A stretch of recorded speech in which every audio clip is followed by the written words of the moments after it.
The nurse handed me a bill the size of a mortgage payment and told me to stay calm. My heart valve clicks like a bad radiator when I climb stairs, but sure, let's talk about staying calm.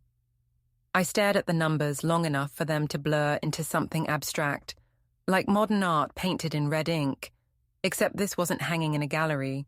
It was stapled to my future. My son Aiden bought his wife a pearl-white luxury coupe last Tuesday. Leather seats, heated steering wheel, the works.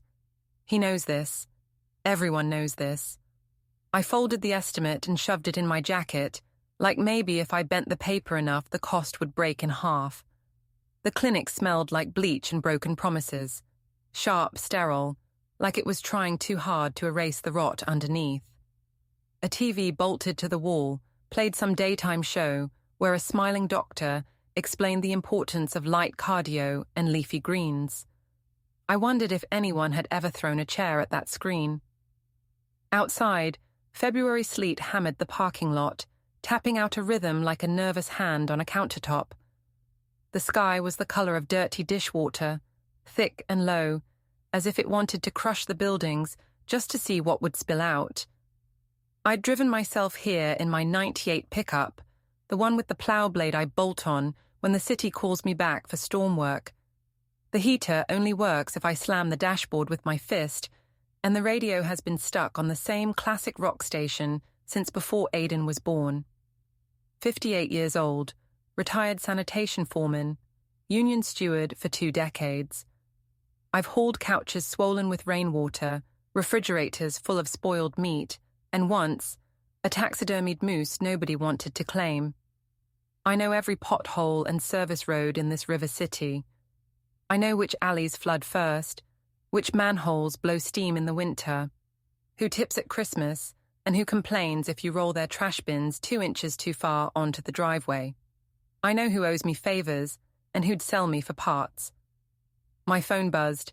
Aiden's wedding invitation, country club venue, black tie optional. I laughed until my chest hurt, a sharp ache that reminded me laughter is only medicine when the body isn't falling apart. The embossed card showed a monogram in gold leaf, intertwined like 2 snakes pretending to be in love. Beneath it, the words, "Reception to follow," felt like a punchline. Reception to follow. Sure, as long as my heart still knows how to follow anything by then. They bought chrome. I needed stitches. The worst part is I didn't raise him to be like this. Or at least I thought I didn't. When he was a kid, I patched the knees of his jeans with duct tape until payday. Bought him hot chocolate at the corner deli after snow shoveling gigs. Taught him how to change a tire, tighten a pipe, barter for a fair price. I spent nights at union meetings defending guys who couldn't spell arbitration, but knew how to show up in the rain. I believed in sweat, in a fair day's pay, in saying thank you even when no one else bothers. I thought that sort of thing stuck to a kid's bones. But kids don't inherit values the way they inherit eye color. They borrow them, try them on like coats, decide when they're old enough whether they're still fashionable. Aiden chose the coat with the Italian stitching. I don't blame him entirely. He grew up watching me come home smelling like diesel and old snow, boots crusted with road salt. He saw the notices on the fridge, past due electric, insurance cancellation warning, union strike vote ballot. He saw how many years I traded my back for benefits that now amount to a stack of forms and a, "We're sorry, sir, that's not covered." Maybe he swore he'd never end up like me. Maybe he thinks he's succeeded. Maybe he has. The cardiologist had tried to draw a diagram for me, a neat little cross-section of my heart that looked like a house with a broken door. "This valve," he said, tapping the page with a capped pen, "isn't sealing properly anymore. That clicking sound you hear, it's your body trying to keep rhythm with a broken instrument." He said surgery soon, or don't bother calling him in 6 months. He said it like he was ordering lunch. No fries, extra napkins.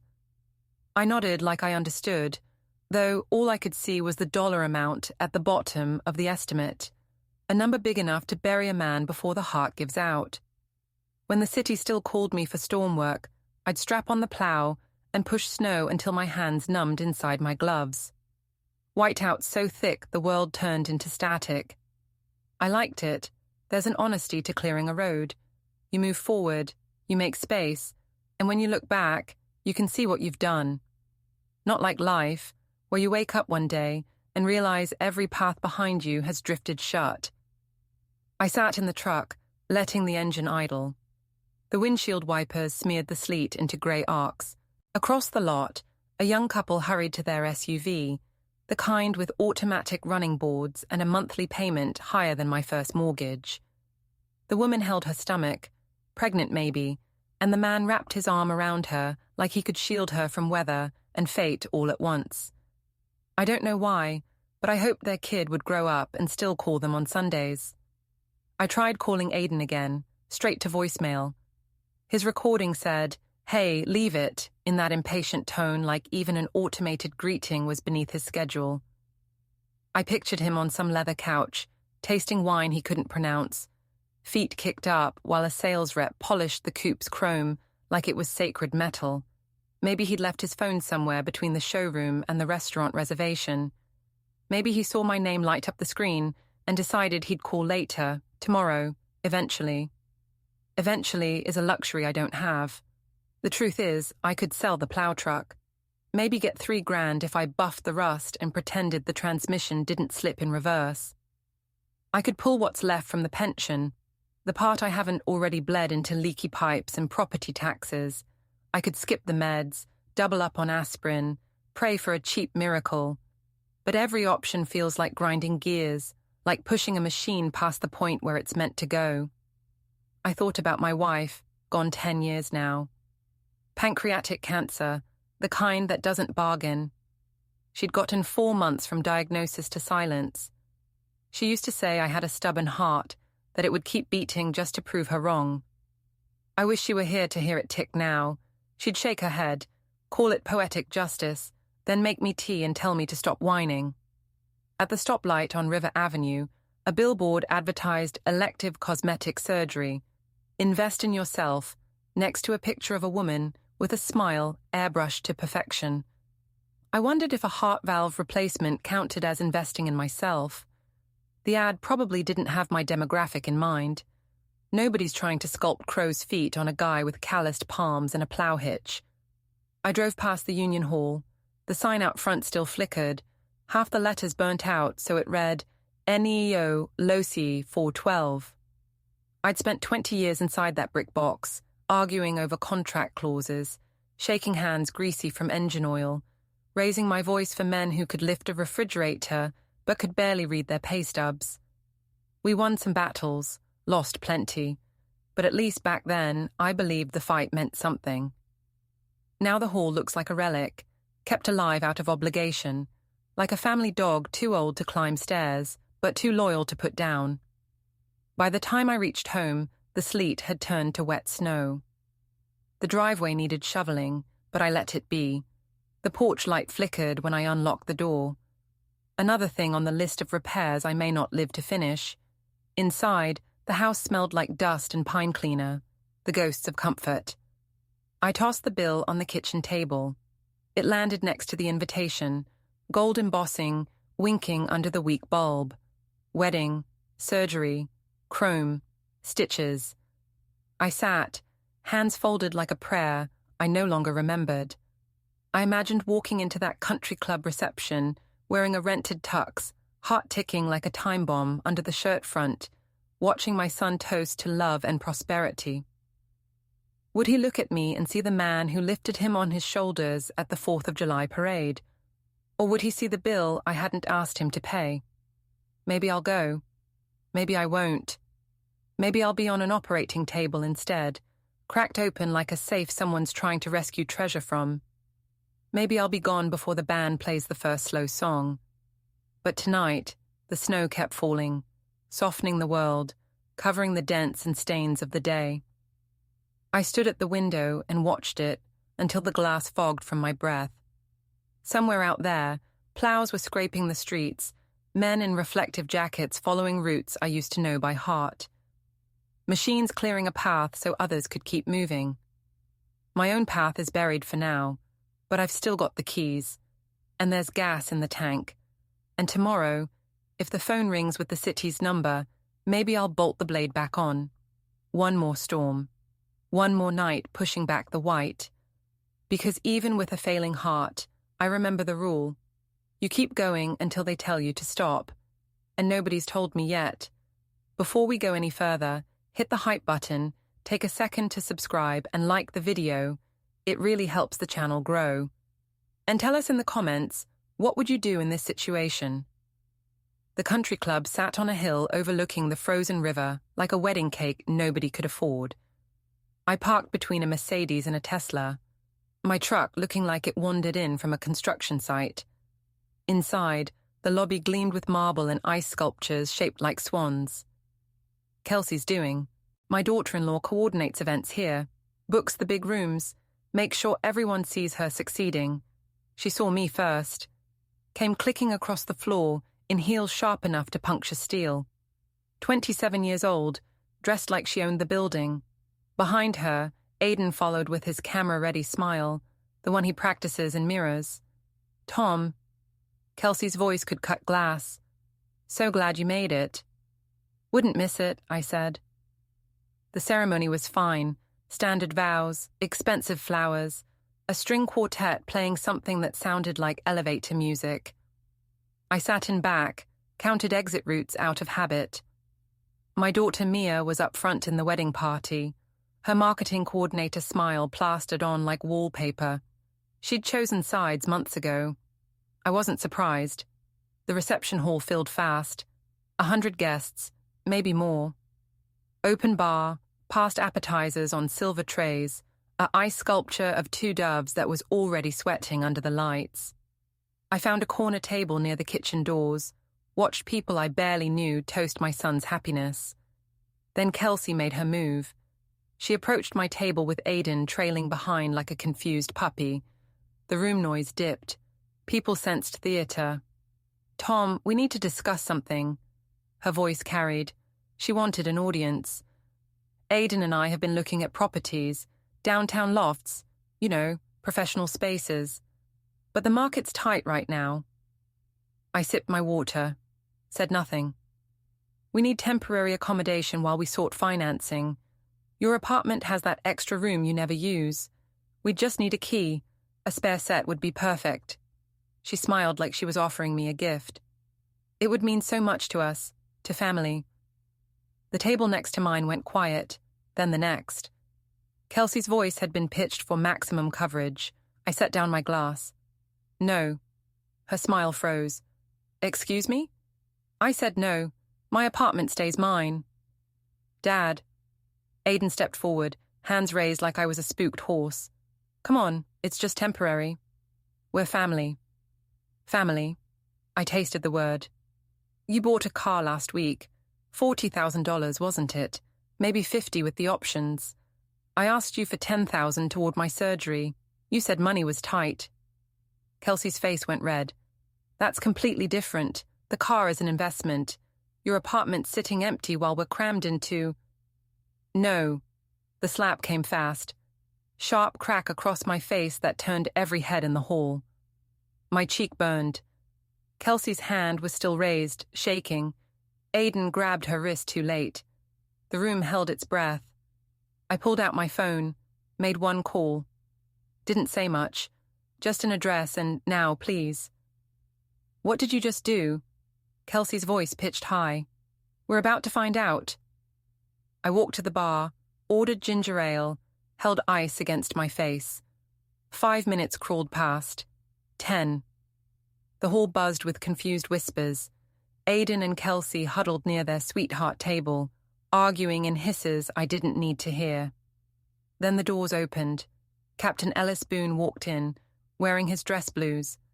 60 years old, 6 feet of solid presence, burn scars visible along his jaw and neck from last year's warehouse fire. Half the room knew him. The fire captain who'd gone into a collapsing building 3 times to pull out trapped workers. He'd been in rehabilitation for months. Nobody expected to see him standing, much less walking unassisted. Boone crossed straight to me. His hand was warm when it gripped my shoulder. "Brother," he said quietly, "let's get you home." Someone started crying, then someone else. Within seconds, half the room was in tears, not for my slapped face, but for seeing Ellis Boone upright and whole. A goddamn miracle in dress blues. Kelsey looked like she'd been slapped herself. Aiden stood frozen, his phone camera halfway raised before he thought better of it. I set down my glass. Boone and I walked out together through a hall full of weeping guests who'd forgotten completely about the spare keys and the luxury coupe and the family drama that had seemed so important 5 minutes before. That was the last day they held anything of mine. I didn't sleep much that night. My chest ached from the valve, from the stress, from watching my son stand there while his wife hit me in front of 100 people. The slap hadn't even hurt the way she meant it to. Not physically, anyway. What stung was the silence afterward, the turned heads, the waitstaff pretending not to see, the way Aiden froze like a statue carved out of entitlement and fear of confrontation. Morning came grey and cold, the kind of light that seeps under the blinds like an unwelcome truth. I made coffee in my kitchen, the one Kelsey wanted keys to, and stared at the pocket ledger I kept in my desk drawer. 20 years as union steward teaches you things. You learn who owes what. You learn that loyalty is a currency rarer than gold, and that favors, real favors, the kind done at 2 a.m. behind a loading dock, accrue interest steeper than any bank's. You keep track of who shook your hand and meant it, who signed a grievance because you told him it mattered, who got back pay because you refused to leave the bargaining table. You learn that everybody, from aldermen to janitors, will need something someday, so you write it all down. That ledger was older than Aiden. Black faux leather, patched with tape at the spine, pages yellowed at the edges like a smoker's fingernails. Inside, a neat grid of names, dates, debts, and details in my blocky handwriting. I flipped through pages of names and notes. Rafi Ortega, my old union buddy turned contractor, ran a tow yard on the south side. Owed me 2 favors, one for getting his nephew reinstated after a failed drug test, the other for helping him negotiate a city salt contract. Officer Lena Park owed me for vouching during her lateral transfer hearing when her old captain tried to bury her file out of spite. A dozen others scattered through city departments and private services, a budget clerk at City Hall who could make parking tickets disappear, a warehouse foreman who never forgot I covered his shift during his divorce, a funeral home director who once let me pay installments in cash. These weren't friends. These were assets with faces, people who understood the old system. I help you breathe today, you help me stay alive tomorrow. Not like my son, who thought the world reset every time he upgraded his phone. The flashback hit me over second coffee. 6 months ago. The cardiac specialist's office with its pale walls and framed certificates. Diplomate of this. Fellow of that. Dr. Patel had been clear. Aortic valve repair, not optional, window closing fast. He didn't sugarcoat. Your heart is working at 60% efficiency, he'd said, tapping a tablet where my insides glowed in grayscale. You can wait, but the odds tilt against you each month. Repair now, we're talking recovery and maintenance. Wait too long, and it's replacement or hospice. Cost after insurance, $12,000. Payment plans available, but deposit required. His assistant slid the brochure across the desk like she was offering me a vacation package. I'd called Aiden that afternoon from the clinic parking lot, explained everything, kept it simple, asked for $10,000, just a bridge. I'd pay him back from my pension bump when the lawsuit settlement hit. I thought the hardest part would be swallowing my pride long enough to ask. Turns out I underestimated what pride people grew when they never had to earn it. He'd hesitated, said he needed to talk to Kelsey, called back 2 days later with the no. Money was tight, start-up costs for his project manager position, new wardrobe requirements, professional expenses. He said it like he was reading off a memo someone else wrote, like empathy was a line item he couldn't justify. 4 days after that, Kelsey posted photos of their new luxury coupe. Pearl white, premium package, heated leather, custom rims that looked like spinning mirrors. The caption read, "Treat yourself, you deserve it." Followed by a sparkle emoji and a hashtag about manifestation. $47,000. I'd looked at my valve estimate again, 12,000, then at their car, then at my phone. I didn't call back, I didn't text, I didn't even allow myself a good yell in the empty house, because yelling wouldn't change the number in red at the bottom of the invoice, and because the more I said the story out loud, the clearer it became. I had raised a boy who believed shiny things mattered more than the hands that built his world. Now my phone buzzed on the kitchen table. Text from Aiden. "Dad, we need to talk. Small favor. Insurance thing with the car." A favor. That word again. Like it grew lighter the more he abused it. I typed back, "No." Sent it. Poured more coffee. My chest clicked like a timer. I carried the mug to the window over the sink. Snow flurries drifted like lost feathers, not yet sticking but promising accumulation. The plow blade leaned against the garage wall outside, red paint scratched to metal. I thought about bolting it on again, one more run for the city, cash envelope delivered under the table, but the valve thudded under my ribs, a reminder that even old machines have limits. The kitchen felt too quiet, the house too large for one heartbeat. I set the mug down, went back to the desk, opened the ledger again. Ran my finger down the list like a priest reading confessions. Raffi could loan me a tow truck, sure. Lena could look the other way on paperwork. The funeral director, ironic choice, could cut me a break if things went wrong faster than expected. I turned the page, a name I hadn't thought about in years. Dominic Dom Valenti. Not mafia, though he liked the rumors, but he ran the catering union before me. Connected, persuasive, mean when necessary. He owed me for keeping his son off a blacklist after that forklift accident.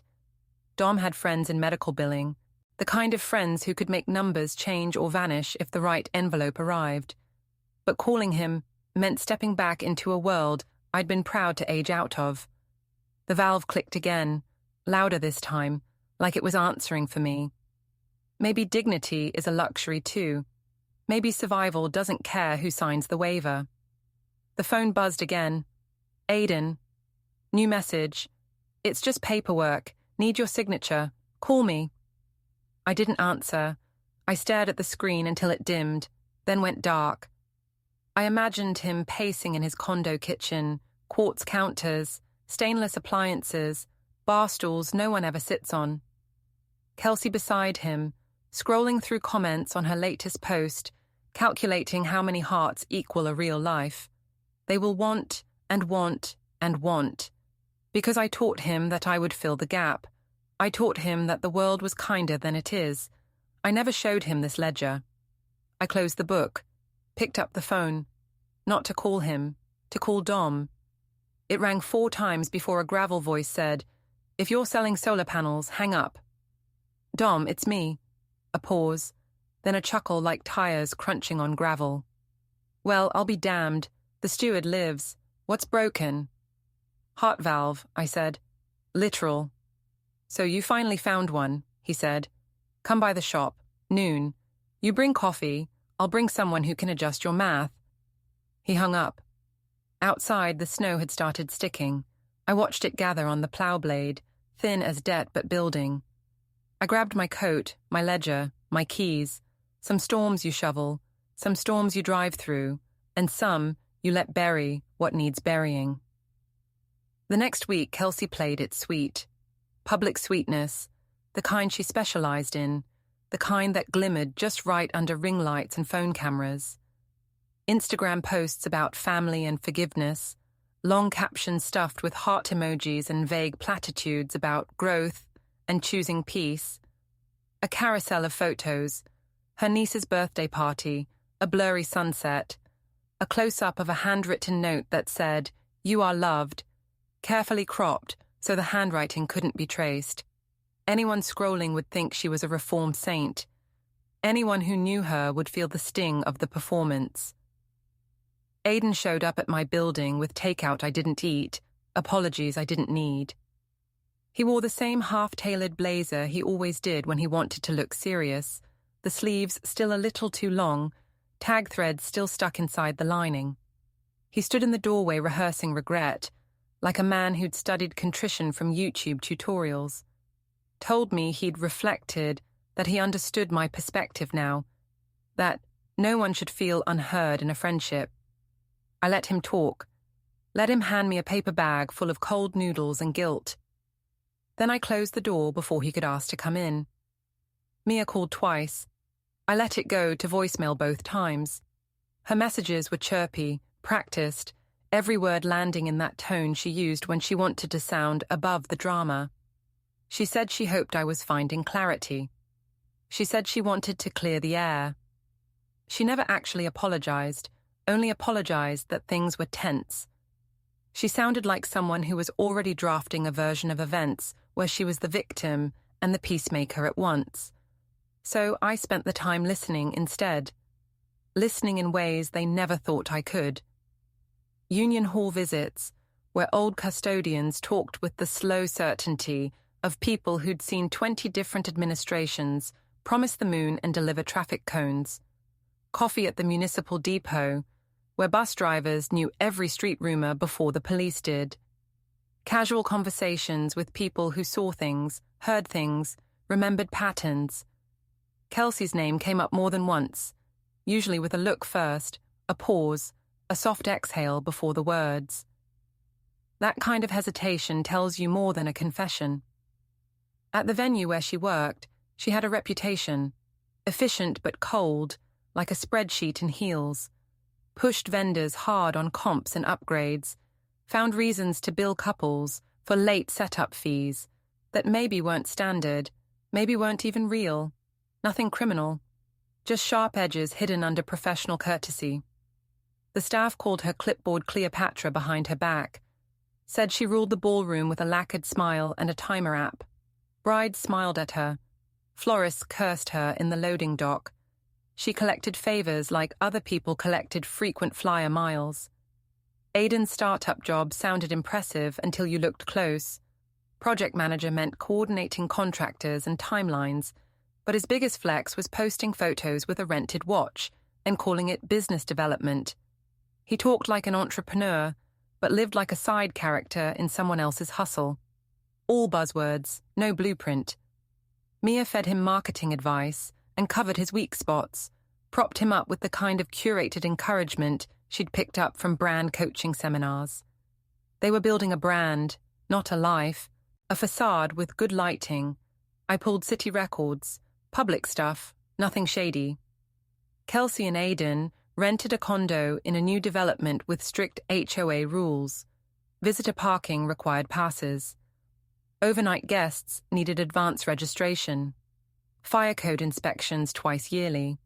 The kind of place where rules weren't suggestions, where neighbors reported each other for leaving recycling bins out too long, where a misplaced welcome mat could become a fine. Polished, tight, claustrophobic, a perfect place to hide behind structure and pretend it was stability.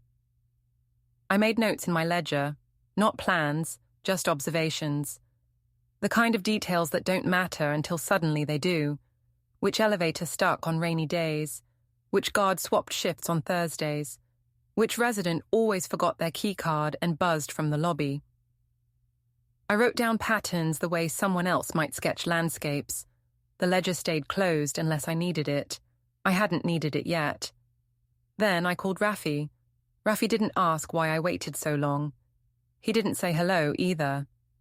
Just breathed into the line, then said, "You ready to stop being polite?" His voice still had the dry humor of someone who had survived too many favors, too many messes that started with the promise of quick and simple. "I just want clarity," I said. "People who want clarity usually want proof," he replied. "And people who want proof usually already know the answer." He wasn't wrong. I didn't say that out loud. Raffi had a way of finding things without leaving fingerprints. Digital, physical, reputational. He wasn't a hacker, not exactly, but he understood how people leaked information accidentally. A casual Venmo memo, a tagged photo, a LinkedIn job update at 2 a.m. He pieced together truth the way archaeologists rebuilt pottery, one shard at a time, steady hands, no judgment. "You're sure you want me digging?" he asked. "Once I pull the thread, you don't get to pretend you didn't know what was on the other end." "I'm sure." A pause, longer than necessary. Then, "All right, send me what you've got. I'll map the rest."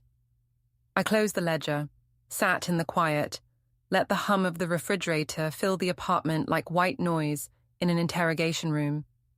I wasn't angry anymore. Anger is loud. I was past that. This was quieter, heavier, a kind of gravity that settles in your bones when you finally admit you've been looking at a facade and calling it friendship. Outside, someone laughed on the sidewalk. A loose, easy laugh. I wondered what that felt like, being able to trust the sound of your own life again. I turned off the lights, let the room go dark, and breathed. Not plans, just observations. For now. Raffi Ortega met me at his tow yard on a Thursday afternoon when the temperature couldn't break 20. He ran a legitimate operation, contracts with half the apartment complexes and HOAs in the city. Big guy, 62, hands like industrial equipment. We'd walked picket lines together back when the city tried to privatize sanitation. "Heard about the wedding," he said, pouring coffee from a thermos that looked older than me. "Ellis Boone showing up like that. Hell of a moment." It had the desired effect. "She really slapped you. In front of God and everyone." Raffi shook his head. "Your boy just stood there." He did. We drank coffee. Steam rose between us. The yard was full of vehicles in various states of impound. Expired plates, abandoned wrecks, HOA violations. "I need information," I said. "Not action, just information." "About?" "My son's building, the HOA, their visitor parking policies." Raffi smiled slow. "You're not asking me to do anything. I'm asking you to tell me what you'd do if someone violated the overnight parking rules repeatedly, if someone didn't get a proper visitor pass." "I'd call the tow company that has the contract." He pulled out his phone, showed me a list. "That complex uses Northside Towing. They run regular sweeps. Midnight, 3 a.m., sometimes dawn. They're thorough." "Good to know." "Tom," he leaned forward, "you sure about this?" "I'm sure about protecting what's mine." "Fair enough." He refilled my coffee. "You need anything else, you call. And I mean anything. Ellis Boone walked into that hall for you. That means something." I drove home thinking about timing and visitor passes and how HOA rules were enforced exactly as written. 3 nights later, Kelsey's luxury coupe got towed from their complex at 2:17 a.m. No visitor pass displayed, no advance registration. The HOA contract was specific: immediate removal, owner's expense. I wasn't there when it happened. I was home in bed, my alibi a time-stamped security camera from my building lobby showing me entering at 9 p.m. and not leaving until morning. But Raffi texted me a photo at 2:30. The pearl-white coupe on his flatbed, gleaming under sodium lights. The caption read, "Policy Enforcement." The explosion came through social media. Kelsey posted a tearful video, standing in an empty parking space, talking about harassment and targeted attacks. Aiden shared it with outrage emojis. Mia amplified with her marketing network. Within 6 hours, I was the villain in a story about family betrayal and elder abuse. The union hall heard about it. Some guys gave me looks. A few asked direct questions. I said nothing, just showed them the HOA parking policy, printed from the complex's own website. Rules were rules. I hadn't towed anything. I'd just known what would happen, but the damage spread. My phone filled with messages I didn't read. Officer Lena Park called, asked if I was okay, said she'd heard things. I told her I was fine. Everything legal, everything clean. Kelsey's next move was predictable. She filed a complaint with the towing company about improper procedure. It went nowhere because the procedure was textbook. Then she tried to connect me to Rafi, prove conspiracy. Couldn't. We'd had coffee in a public yard and talked about nothing specific. I spent a week at my kitchen table with a whiteboard I'd bought at an office supply store. Mapped out leverage points, not illegal ones, just the grey spaces where legal pressure could be applied by someone who knew the system. Permits, parking, venue codes, contractor liens, HOA regulations, fire inspections, business licenses. Every building has weak points. Every operation has gaps between policy and practice. I wasn't looking to break laws. I was looking for the places where rules, properly applied, could make life complicated for people who'd forgotten how to follow them. Then my phone buzzed with a text from an unknown number. Watch the roads. I stared at it, deleted it, made more coffee. But I started checking my truck every morning before I drove it. The car lease revelation came through old-fashioned conversation. I ran into the property manager at Kelsey's complex during a routine snow-clearing volunteer shift. We got talking about the tow incident, professional to professional. He mentioned the lease was in her maiden name, Price, co-signed by her stepfather. Interesting. I could have used that information, could have pulled records, found pressure points, made the stepfather's life difficult until he pulled his cosign and collapsed their credit. But I didn't, because that was the kind of move that left fingerprints and taught the wrong lesson. Instead, I filed an observation with the HOA board. Not a complaint, just a notification that the vehicle in question had accumulated 17 visitor parking violations over 6 months prior to the tow, all documented in the guardhouse log with dates and times. Public record. No hacking required. The guard kept a paper logbook anyone could request during business hours. The board sent a formal warning letter to Kelsey and Aiden. Standard procedure. I wasn't mentioned, but they knew. 2 days later, the black ice started. Winter in a Rust Belt river city isn't optional. It's a condition of existence. The storm rolled in on a Wednesday, temperature dropping 15 degrees in 2 hours. Freezing rain coated everything. The roads turned into skating rinks. Salt trucks mobilized.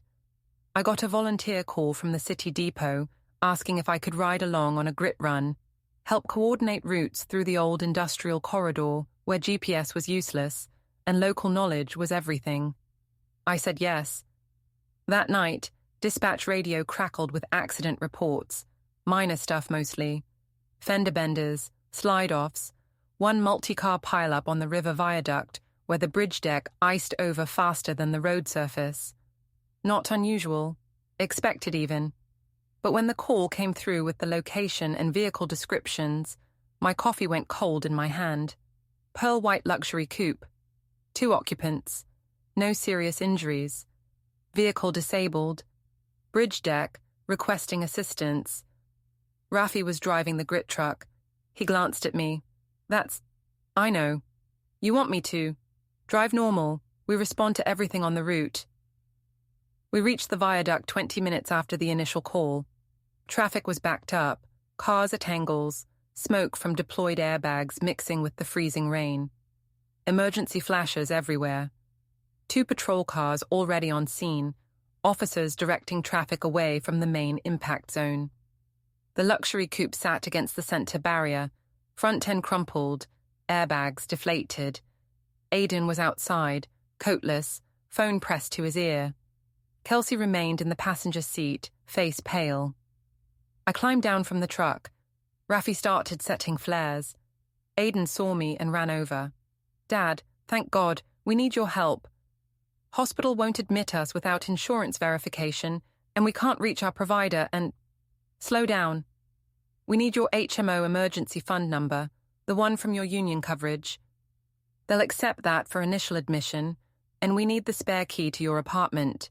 There's paperwork in your safe we need for the insurance claim. I looked past him at Kelsey. She was watching through the cracked windshield. Watching and waiting. No, I said. What? No, I won't give you my HMO number. I won't give you apartment keys. No. His face went through several emotions at once. Disbelief, confusion, anger. Dad, we're hurt. Kelsey might have a concussion. The hospital. EMS is here. They'll transport you. You'll get care. But you'll pay for it with your own insurance and your own paperwork. We can't. You could have. I stepped around him, walked to an elderly couple standing by a sedan with a caved trunk.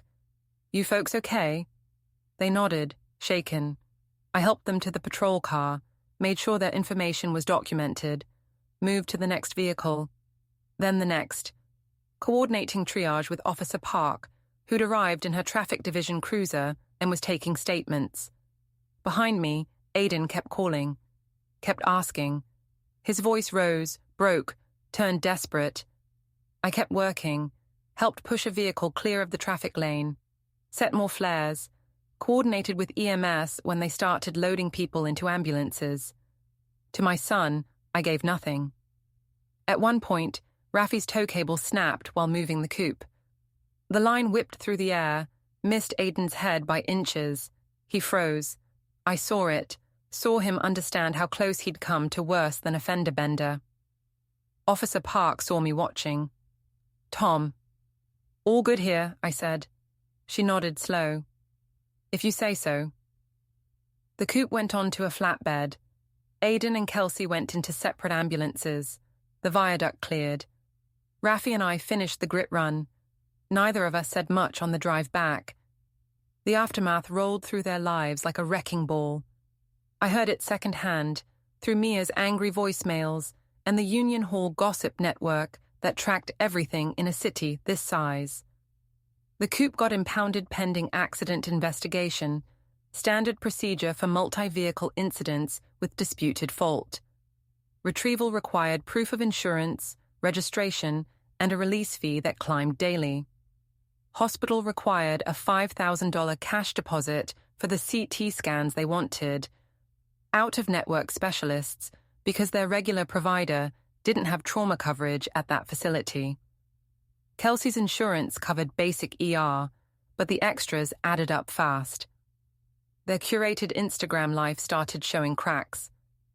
Kelsey posted less. Aiden's professional photos stopped.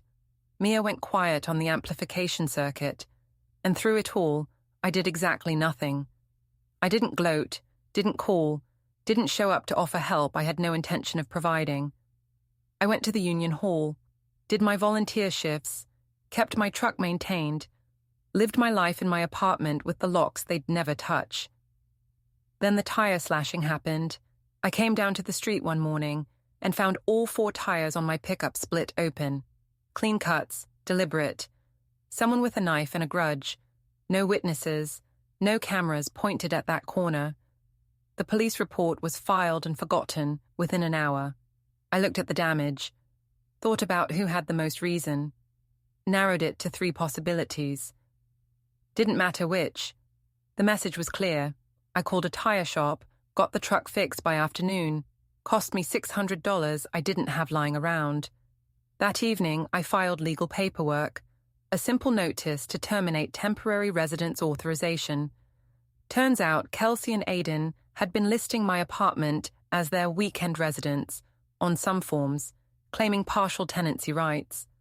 Not illegal, but it gave them a foothold I'd never authorized in writing. The termination notice was clean, notarized, copied to their rental office. It stated clearly, no keys would be provided, no access granted, no authorization given for any claim of residence. Officer Park witnessed the notarization. She didn't ask questions, just signed where the form required a witness signature. I walked home under streetlights that flickered orange against dirty snow. My chest ached but steady. The valve clicked its rhythm. A truck passed, horn blaring. I kept walking. The storage unit I rented was in an industrial park near the old rail yard. 10 by 10, climate-controlled, month-to-month lease paid cash. Inside, I kept the equipment I'd need if things escalated further.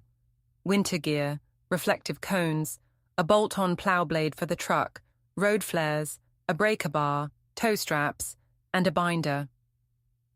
Months ago, when Aiden first asked me to help with Kelsey's venue logistics, I'd photocopied her vendor contracts and booking calendars. She'd given me permission, needed extra hands during a busy season.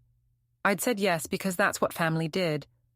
Kept the copies because that's what union stewards learned to do.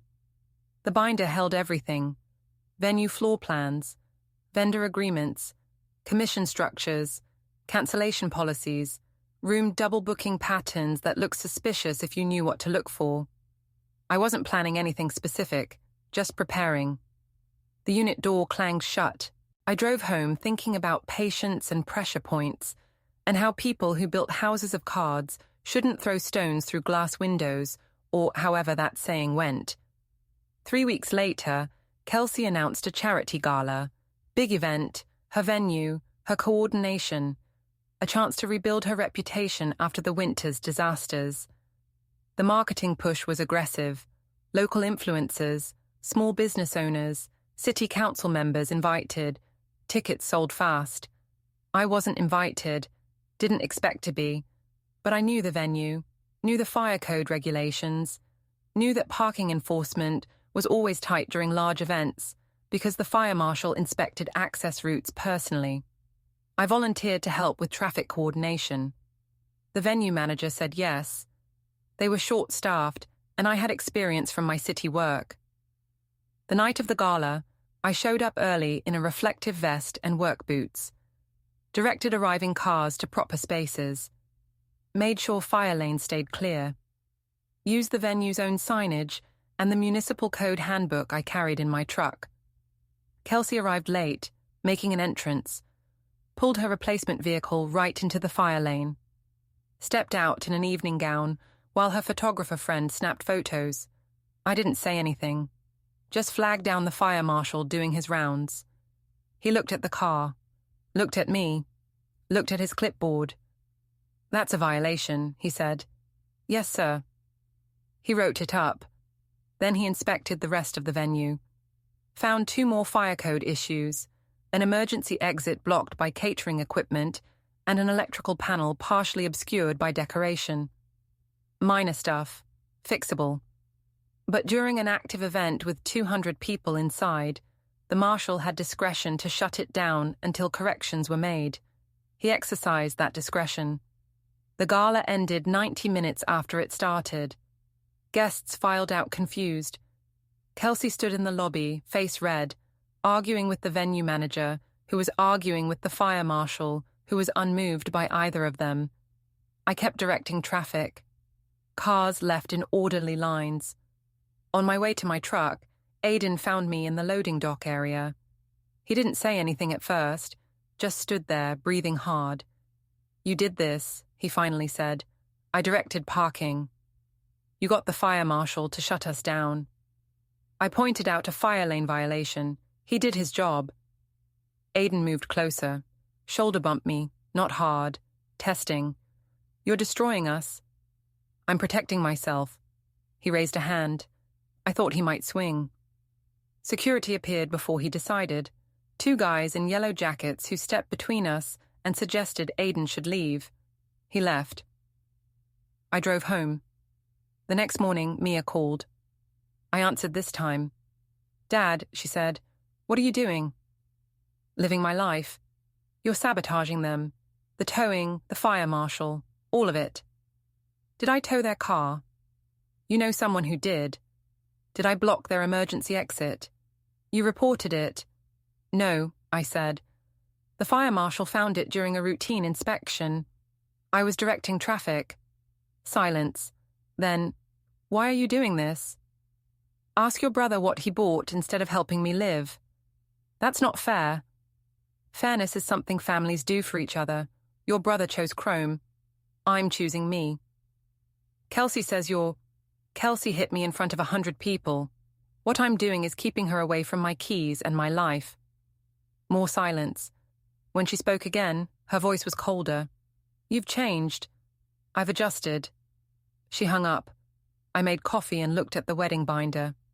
Noticed something I'd missed before, a pattern in the venue booking calendar. Same suite double booked twice in 3 months. Same clients charged rescheduling fees after one event was mysteriously cancelled. $3,500 in fees that didn't quite match the venue's stated cancellation policy. Interesting. The surgery fund revelation hit me on a Tuesday morning while sorting my union correspondence. A letter dated 6 months back, buried under other mail. Hardship grant application approved. Amount $8,000. Please contact office for disbursement. I'd applied back in October. Forgotten about it after the denial letter I'd received in November. Except the denial letter had come from Kelsey, who'd been helping me organize paperwork after I mentioned the grant program at a family dinner. She'd helped by losing the approval letter. I called the union office, verified the grant had been approved in October, asked why it was never disbursed. The administrator checked her files. We sent follow-up requests to your home address. When you didn't respond, we assumed you'd found alternative funding. I never received follow-ups. They went to... She read an address. My building, wrong apartment number, 1 digit off, close enough to look like a typo, far enough to guarantee I'd never see them. I'd funded the surgery another way, sold my vintage tool collection, the craftsman set my father had left me, sold it for $8,000 to a collector who'd been after it for years, got the surgery done in January through a payment plan that would take 2 years to clear. The surgery had gone fine. My valve was repaired. I was healthy. Had been for weeks. I'd kept quiet because I wanted to see who'd stand with me. Turns out nobody did. Now I sat at my kitchen table with the union approval letter and the receipt from my tool sale, and a growing understanding of exactly how thorough Kelsey had been in protecting her luxury coupe fund. I made a copy of everything, put it in the binder, closed the binder. My chest felt fine, strong even. The valve repair had given me back 10 years. Time to use them. The venue owners' meeting was scheduled for 2 p.m. on a Thursday. Open door policy. Any employee could request time to discuss concerns. I called ahead, set an appointment under my own name. Showed up in a clean shirt with a folder of documents. The owner, Garrett Phillips, ran 5 venues across the city. Professional, careful, reputation conscious. He listened while I laid out what I'd found. Booking calendar anomalies, double booking patterns, cancellation fees that didn't match policy, client complaints filed with the Better Business Bureau that mentioned unexpected charges. I didn't accuse Kelsey directly, just showed the patterns, showed the timestamps pulled from publicly available social media posts where clients mentioned room numbers and dates, showed the calendar screenshots from the venue's own website archive. Phillips took notes, asked questions, looked tired.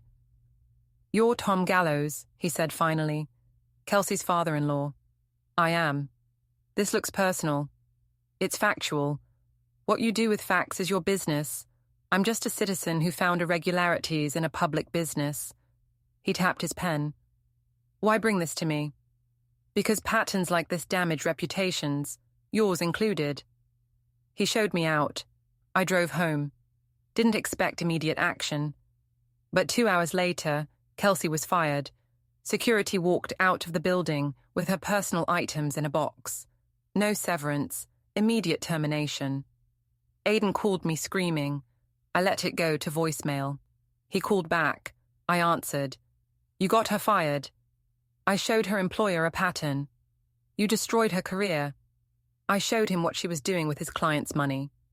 We needed that income. We're drowning in bills and you needed my surgery money too. Funny how need works. This is revenge. Pure revenge. This is consequences. Learn the difference. He made a sound like something breaking. I'm coming over there. We're settling this. Don't. The call ended. I locked my door, made coffee, waited. 40 minutes later, footsteps on my building stairs. Heavy, fast, angry, pounding on my door. Dad, open up. I didn't. More pounding. I know you're in there. We're going to talk about this. I called Officer Park, explained the situation. She said she'd send someone. Open this door. You can wait outside until the police arrive. I called through the wood. Or you can leave. You can't do this. I already did. The pounding continued, then stopped. Footsteps retreated. I watched through my window as Aiden and Kelsey got into their replacement sedan, a used model that looked like it had seen better years. They sat in the car arguing. Aiden's hands moved wildly. Kelsey's face was stone. Officer Park pulled up 15 minutes later. Talked to them. Talked to me. Filed a report about the disturbance. Suggested everyone cool down. After she left, I stood at my window and looked at the street below. Dirty snow piled at the curbs, streetlights coming on in the early darkness. My truck parked where I could see it. My phone buzzed. Mia's name. I let it ring out. The riverfront viaduct froze hard that night. Temperature dropped to single digits. Black ice formed in sheets across the bridge deck. Salt trucks ran continuous routes, but couldn't keep up. Dispatch put out calls for anyone with winter experience and their own vehicle. I bolted the plow blade on my truck, loaded flares and sand, headed out to join the volunteer convoy. Rafi met me at the depot. You sure about this? Roads need clearing. Your kid's going to be out there somewhere. City's only so big. City's big enough. We ran routes through the industrial corridor, spreading sand on the worst stretches. Radio chatter filled with incident reports, mostly minor, a few serious enough to require ambulance response. At 11 p.m., we were heading back toward the depot when I saw headlights behind us, coming fast, too fast for ice. Someone's in a hurry, Rafi said. The headlights stayed close, flashed high beams, swerved into the oncoming lane and paced us. I looked over, recognized the used sedan. Aiden driving, Kelsey in the passenger seat. That's them, I said. You want me to pull over? Keep driving, normal speed. But they didn't back off. Aiden pulled ahead, cut into my lane, forced me to brake. The truck slid slightly on ice before the plow blade caught traction. He's trying to box you in, Rafi said. I steered right, onto a service road I knew led down to the riverfront viaduct. The sedan followed. We wound through old warehouse districts, past shuttered factories, toward the river. The viaduct ahead was empty. Elevated roadway over frozen water, lights spaced far apart.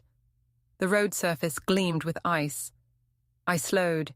Aiden slowed. We rolled onto the viaduct side by side. Then he swerved into me. Metal scraped metal. My truck rocked but held steady. The plow blade was solid iron. His sedan fared worse. He backed off. Tom, Rafi said quietly. I know. Aiden tried again. Clipped my rear quarter panel. I accelerated. Pulled ahead. He chased. We reached the far end of the viaduct and I turned hard onto a maintenance access road. The truck slid, corrected, plowed through a snow berm. Behind us, the sedan followed but lost traction. Spun 90 degrees and stalled. I stopped the truck, got out. Aiden and Kelsey climbed from their car, both shouting. Words I couldn't hear over wind and adrenaline. I walked toward them slowly. Rafi stayed by the truck, phone out, ready to call for help if needed. You destroyed everything, Kelsey's voice carried. We had a life. We had careers. You ruined it. You slapped me, I said, at a wedding, in front of everyone, for refusing to hand you my home. We needed help. You had help. You bought a car instead. Aiden stepped between us. This ends now. You're going to back off. Drop whatever vendetta you're running. Let us rebuild. Or what? I asked. He didn't have an answer. I looked at them both, saw the desperation, the anger, the complete lack of understanding about what they'd actually done. You made choices, I said. You chose Chrome over care. You chose public image over private decency. You chose to take and expect nothing but gratitude for leaving me alive. That's not... It is. And now you're facing what happens when someone says no, not with fists, not with fraud, just with the same cold calculation you used on me. Kelsey lunged forward. I stepped back. She stumbled, caught herself. We're family, Aiden said. His voice broke. Doesn't that mean anything? It meant everything. Until you bought Chrome. I walked back to the truck. Raffi had the engine running. We drove off the access road, back onto the main route. In the rear view, Aiden and Kelsey stood beside their stalled sedan, arguing. We drove. The next morning, I filed paperwork at the county office. Notarized affidavit that my apartment was my sole residence, no co-tenants authorized, no keys distributed. Filed a financial separation statement declaring I had no joint obligations or debts with Aiden Gallows or Kelsey Price. All legal, all clean. Officer Park witnessed again. She looked at me across the table. Tom, you know what you're doing? Protecting myself. This feels like more than that. It's exactly that, nothing more. She signed. Later that day, I went to the union office, talked to the treasurer about the hardship grant, explained I'd already paid for my surgery but wanted to donate the $8,000 to the firefighter rehabilitation fund, specifically earmarked for Captain Ellis Boone's continued therapy costs. The treasurer smiled. That's generous, Tom. Ellis was there when I needed him. I'm here now. The donation was processed by afternoon. The union posted about it on their social media. Within hours, half the city knew. Ellis called me himself. Brother, he said, you didn't have to. Yes, I did. Your kids are going to see this. Good. He laughed, rough and warm. You're all right, Tom. That evening, Aiden and Kelsey showed up at my building again. I watched from my window. They stood by their car, looking up. Mia was with them this time. I didn't go down. My phone rang. Mia's name. I answered. Dad, please, just talk to us. We're talking now. Face to face. This is family. Family doesn't slap and steal and lie about grant letters. Silence. What grant letters? Ask Kelsey about the union hardship approval she buried. More silence. Then Mia's voice, smaller. Is that true? I heard arguing in the background. Kelsey's voice sharp, Aiden's confused. It's true, I said. Ask her about October. The call ended. I watched from the window as the three of them stood by the car, talking, arguing. Mia's body language shifted, Kelsey gesturing, Aiden between them. Finally, they left. I made dinner, heated soup, ate at my kitchen table with the TV on low. The local news ran a story about the firefighter fund donation. Showed a photo of me and Ellis from years ago, both of us in work gear. The anchor called it heartwarming. I turned off the TV. 3 days later, Kelsey showed up alone. Morning. I was loading my truck for a supply run when she walked up. We need to talk, she said. No, we don't. Tom, please, I'm trying to apologize. I looked at her. She was dressed down, no makeup, hair pulled back. Looked genuinely tired. For what? I asked.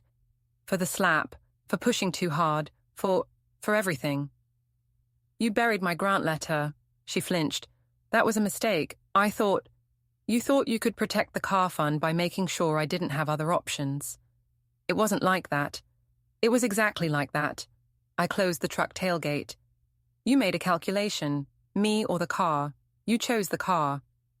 We needed transportation. I needed a working heart valve. She looked down. I can't undo it. No, you can't. So what happens now? Now? I studied her. Now you and Aiden figure out your lives without my apartment, my money, or my help. You build something real instead of something that looks good online. You learn what having nothing feels like. And maybe, if you're lucky, you figure out who you actually are. That's cruel. That's fair. She wiped her eyes. Aiden's falling apart. He can't handle this. Then he grows up. And Mia made her choice. She amplified your narrative. She picked the brand. Kelsey stood there another moment, then walked back to her car, drove away.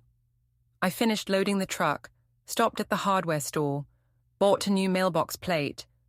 At home, I unscrewed the old one, Gallows. Installed a new one, T. Gallows. One initial, one name, mine. The call came 2 weeks later. Late, Officer Park. Tom, I need you to stay calm. My chest tightened. What happened? Your son and daughter-in-law were seen heading toward your building about an hour ago. Someone reported shouting. We sent a unit. Aiden tried to force entry to the maintenance door. We've got him and Kelsey in custody downtown. Misdemeanor trespassing. They'll be released in the morning. Okay. Tom, Aiden was carrying a crowbar. I sat down. He was going to break in. Looks that way. Is he being charged? Depends on you. You're the tenant. It's your call whether to press charges. I thought about it. My son with a crowbar. My apartment he'd tried to take with words, and now with force. Let them go, I said. You sure? I'm sure, but I want a restraining order filed. Both of them. No contact, no approach, within 200 feet of my residence. I can do that. You'll need to come downtown tomorrow to sign paperwork. I'll be there. After she hung up, I sat in my kitchen, looked at the new mailbox plate sitting on the table, thought about the line between revenge and justice and where I'd landed. My phone buzzed, text from Rafi. Heard what happened. You good?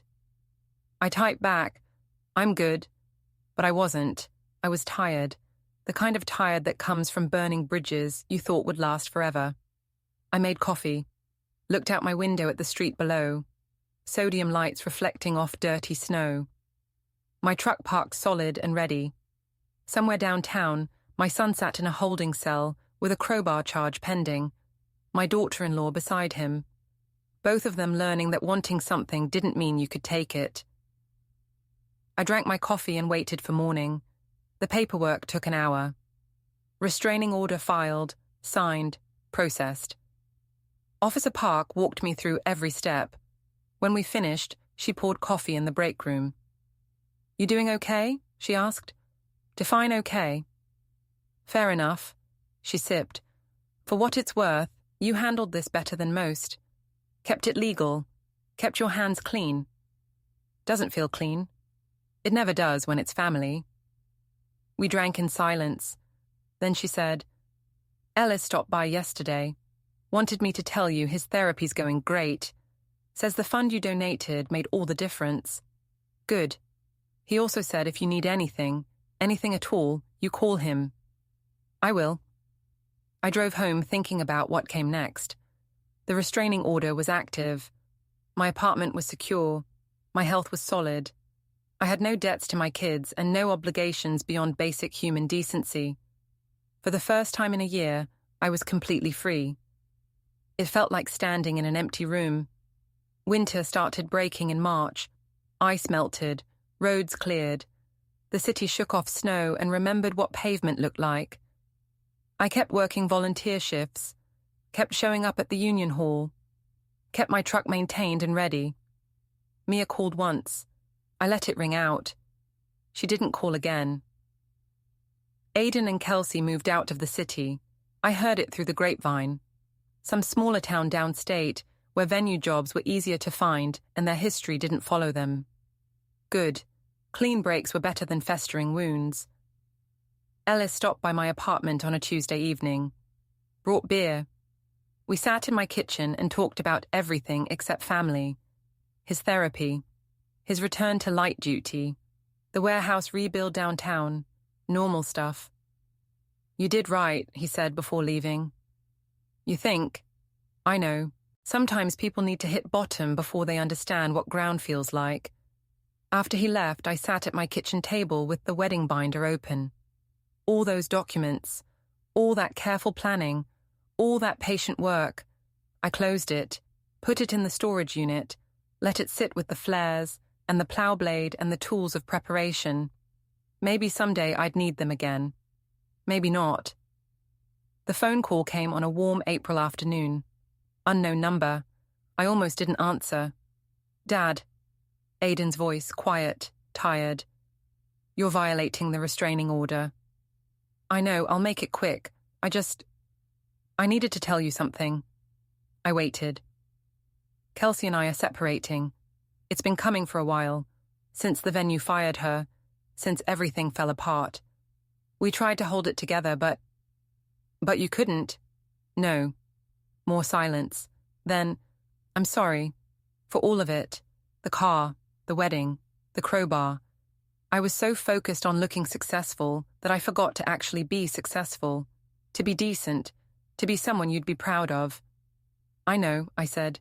Can we ever fix this? I looked out my window. Spring arriving slow, buds on trees, the city waking up. I don't know, I said. Time might, or it might not, but you can start by building something real, something that matters. Not for the camera. For you. I'm trying. Good. Dad? Yeah? Thank you for the surgery fund donation, for Ellis. That was the right thing to do. It was the only thing to do. We hung up. I sat with it, wondered if this was closure or just a pause in a longer story. Decided it didn't matter. I'd done what I needed to do, protected what was mine, held the line. Everything else was up to them. Summer came full. I got cleared for full work status from my cardiologist. The valve was perfect. I felt 20 years younger. Started picking up more shifts. Helped Rafi expand his tow yard operation. Taught a weekend course in winter driving techniques at the community college. Life moved forward. One evening in June, I was walking home from the Union Hall when I saw them. Aiden and someone I didn't recognize. Young woman, professional clothes. They were sitting at an outdoor cafe, talking. Aiden looked different. Thinner, more focused. He saw me, nodded. I nodded back, kept walking. Whatever he was building now, it was his to build. I'd taught him the only lesson I could, that consequences were real and choices mattered, and nobody owed you anything, just because you called them family. The rest was up to him. October came around again, leaves turning, temperature dropping. I was out with the truck, doing a test run on the plow blade before winter season started proper, when dispatch called. Tom, got a situation on the South Viaduct, multi-vehicle slide-off. Need someone who knows the access roads. You available? On my way. I drove through the early darkness, remembered last winter, the chase, the confrontation, the hard words under sodium lights. Wondered if I'd do it again the same way. Decided yes. Every time. The viaduct came into view. Flashing lights, emergency vehicles, cars at odd angles, the familiar chaos of winter arriving early with ice nobody was ready for. I pulled in, started coordinating, moving vehicles, setting flares, clearing lanes. An officer approached, not Park, someone new. You Tom Gallows? I am. Officer Park said if you showed up to tell you thanks. Said you taught her how to work accidents without getting sucked into the drama. I smiled. She's good people. She is. We worked until the road was clear, until every vehicle was accounted for, and every driver was safe, and the viaduct was empty, except for salt residue and the memory of headlights. I drove home, parked the truck, climbed the stairs to my apartment, unlocked the door with the only key that mattered. Inside, my mailbox plate caught the hallway light. T. Gallows. One name, one life. Mine. I made coffee, sat at my kitchen table, looked at the calendar on the wall showing a year I'd survived and rebuilt and claimed back piece by piece. The valve in my chest clicked steady and strong. Tomorrow I'd work another shift. Next week I'd help Ellis with his therapy fundraiser. Next month I'd teach another winter driving course. But tonight I just sat, breathing, living, free. The city hummed outside my window. Streetlights cast orange pools on wet pavement. A siren Dopplers passed, someone's emergency, someone's chaos, not mine. My phone sat silent on the table. No calls, no texts, no demands. I drank my coffee and watched the city breathe. And that was enough.